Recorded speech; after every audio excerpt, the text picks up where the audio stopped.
Oke, kita mulai ya. Kita semua pasti hafal banget sama surah Al-Fatihah, kan? Surah pembuka Al-Quran, 7 ayat yang kita baca setiap hari. Tapi, ini tuh bukan sekedar bacaan biasa. Ini adalah sebuah dialog, sebuah peta, sekaligus rangkuman spiritual yang dahsyat banget. Nah, kali ini kita akan coba bedah bareng-bareng. Jadi pertanyaannya simple tapi dalam banget. Kok bisa sih 7 ayat yang super singkat ini posisinya itu sentral banget? Dianggap sebagai jantungnya spiritualitas Islam? Apa coba rahasianya? Yuk kita cari tahu sama-sama. Oke, tapi tahan dulu. Sebelum kita lompat ke ayat per ayat, kita perlu paham dulu nih fondasinya. Kenapa surah ini fundamental banget? Kenapa penting banget? Ya, karena inilah bisa dibilang gerbang utama dari seluruh perjalanan spiritual kita di dalam Al-Quran. Surah ini tuh punya banyak julukan loh. Dan setiap nama itu punya makna yang keren banget. Misalnya disebut Ummul Kitab, ibunya kitab. Kenapa? Soalnya surah ini tuh kayak rangkuman dari semua pesan utama di Al-Quran.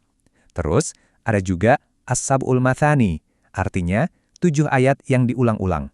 Ya jelas kan, kita baca ini di setiap rakaat sholat. Jadi ini benar-benar jadi intinya ibadah kita sehari-hari. Oke, sekarang kita masuk ke bagian pertama dari perjalanan kita. Bagian ini fokusnya adalah untuk memahami, kita ini sebenarnya lagi ngobrol sama siapa sih? Ini adalah fondasi dari sebuah dialog yang luar biasa agung. Kita mulai ya dengan ayat yang pertama. Tapi sebelum kita bahas artinya, coba deh kita lihat dan rasakan dulu keindahan kaligrafinya. Dengarkan lantunannya. Biarkan itu meresap sejenak. Karena disinilah gerbang menuju segalanya itu dibuka. Artinya simpel banget kan, tapi wow, dalam banget kekuatannya. Coba perhatikan deh, perjalanan spiritual kita itu nggak dimulai dengan perintah atau ancaman. Nggak, dimulainya justru dengan pengakuan atas 2 sifat paling inti dari Tuhan, kasih sayang dan rahmat. Nah, ini nih yang menarik banget dari basmalah. Ini tuh kayak semacam bingkai untuk semua hal. Tuhan memperkenalkan dirinya melalui kasih sayang. Ini langsung menetapkan yang namanya tauhid niat. Maksudnya apa? Setiap tindakan kita, bahkan setiap tarikan napas kita, niatnya itu cuma untuk Allah. Jadi pesannya jelas banget. Hidup seorang muslim itu dimulai dan dijalani dengan kesadaran spiritual penuh. Oke, setelah kita disapa dengan kasih sayangnya, gimana respons pertama kita? Nah, di ayat kedua inilah jawabannya. Ini adalah deklarasi pujian kita yang sifatnya universal.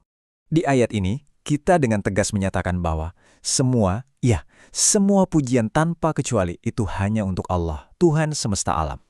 Nah, ada 2 kata kunci di sini yang perlu kita bedah lebih dalam, puji dan Tuhan. Nah, kata Rob ini artinya tuh dalam banget, bukan sekedar Tuhan atau Tuan gitu aja. Rob itu mencakup makna pemelihara, pendidik, sekaligus pengatur. Jadi pas kita bilang Robbil Alamin, kita itu lagi mengakui bahwa kita ini hidup di dalam sebuah sistem ilahi yang super luas dan teratur banget. Makanya rasa syukur kita bukan cuma pas dapat rezeki aja, tapi jadi sebuah kesadaran yang terus-menerus. Dan coba lihat deh, di ayat ketiga, sifat rahmat Tuhan diulang lagi. Tapi ini bukan asal ngulang ya. Para ulama menjelaskan kalau ada perbedaan penting di sini. Ar-Rahman itu kasih sayangnya yang universal, yang meluas untuk semua ciptaannya. Ibaratnya kayak matahari yang menyinari semua orang.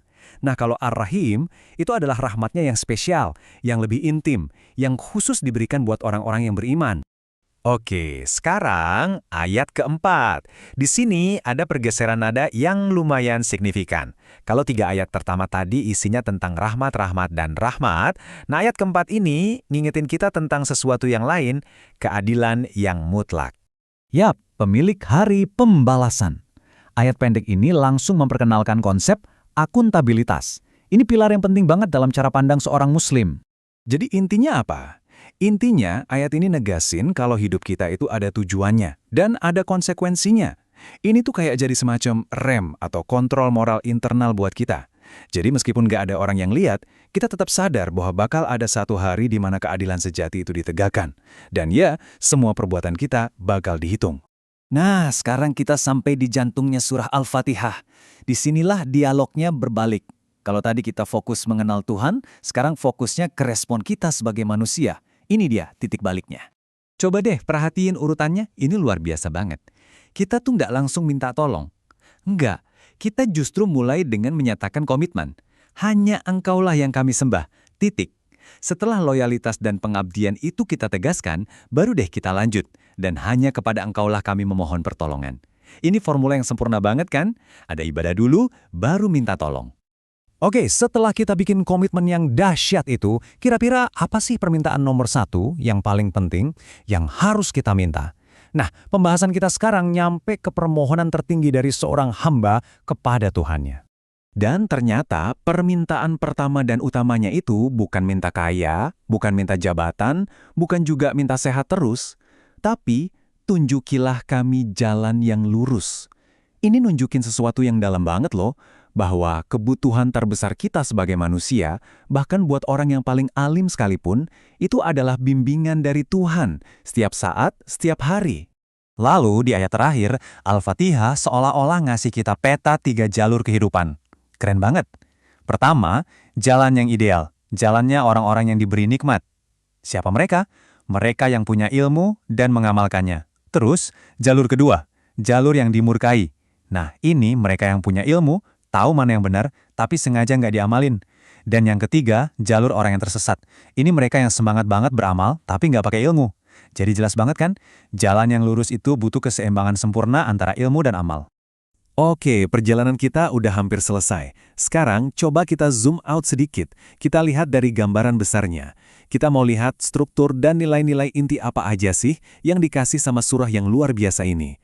Jadi kalau kita perhatikan, seluruh surah ini tuh strukturnya adalah dialog yang sempurna.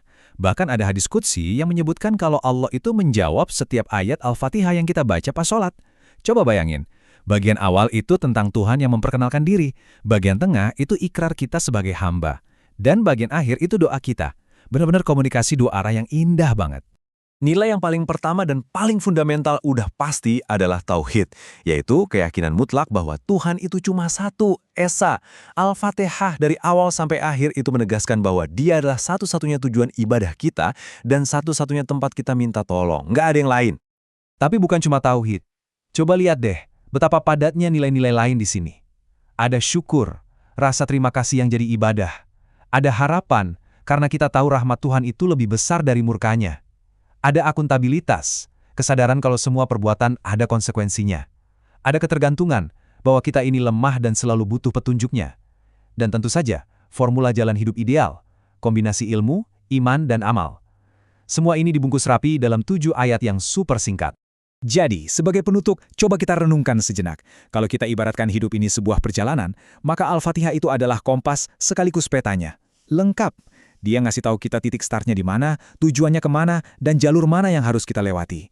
Nah, sekarang pertanyaannya kembali ke diri kita masing-masing. Jalan mana yang mau kita pilih hari ini?